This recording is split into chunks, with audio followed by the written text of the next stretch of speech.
وانا بغير امبارح في واحد بيقول قدامي ان هو جايب كوتش ب 1500 عشان يتمرن بيه. المهم بيطلعوا كده بصيت فيه قلت له لايك يعني.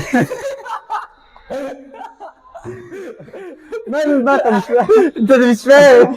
بيقول له لا ده اصل. قلت له ماشي يا حبيبي ماشي يا حبيبي اخوك اللي انت شايفه. يا اسطى ده بقى نفسيته هتزعل بعد كلمتك دي. انت المفروض تقول واو روعه واو الجمال ده الجمال ده 1500 بس. ده انا ده ياه انا شايف واحد لسه شاريه ب 5000 جنيه فاهم عشان نفسيته ما تزعلش. انا بوت ضحك ما مسكتش نفسي مش كده ما اعرفوش. هنا مش كان هو كان بيوريه صاحبه فالافيه طلع مني اوتوماتيك ان انا ما عرفتش امسك نفسي ان هو كان بيقولها بطريقه تضحك فيسك. هو مستني حد يقول له ايه تمام كويس. رحت انا لايك يعني. طب رحت ماشي بقى بكل بدار رحت سايبه وماشي خليته يعمل لي كده. مين مين